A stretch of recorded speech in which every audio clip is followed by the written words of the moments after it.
My name is Feighan, and I'm a senator in the Upper House, and I was in Leinster House last week, and Conor, you were in Leinster House as well, and I think you were in Leinster House more often than I am as well.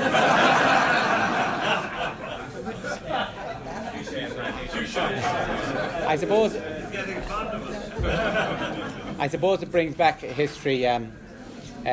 John Dillon was from my constituency in Balladreen, and he was the last member of the Irish Parliament, the leader of the Irish Parliamentary Party, and he's an MP here in the House of Commons. And then when you talk about De Valera, I'd like to remind you, Conor, that it was Count Plunkett in the election of the Snows in Boyle, my hometown, in 1917, was the first Sinn Féin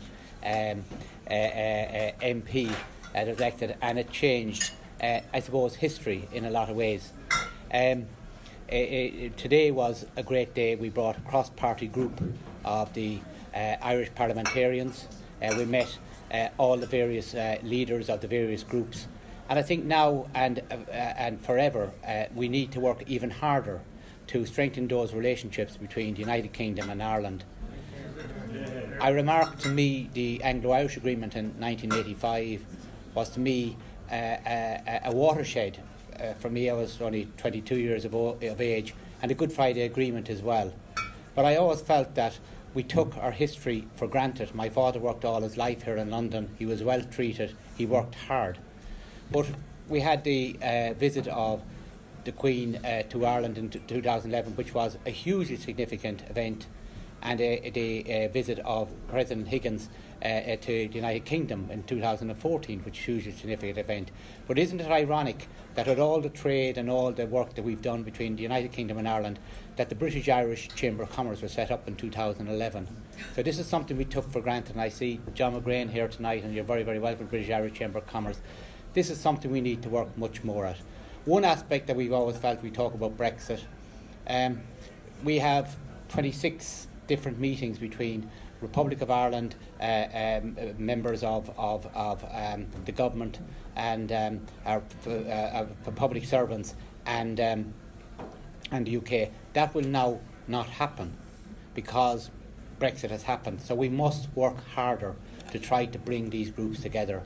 And I was chair of the British-Irish Parliamentary Assembly, and I saw the work that has been done with just friendships that's happening here tonight, and I urge each and every one of you to make contact with the MPs, with the TDs, with the Lords and with the Senators, because that's what friendships do. We work together. But once again, we must do much, much more. What Champ have done is absolutely incredible. And I brought them back to Dublin last February, and I just want to say, we went to Ivy House and we had a beautiful dinner hosted by Mr. Burgess, and it was lovely. But for 5 hours they didn't know what to do. But they went to Keogh's pub, and they spent 5 hours in Keogh's pub. And they went to the British. I see the British ambassador here tonight, Robin. You're very, very welcome. But I'd love to see the reporter went back to Whitehall.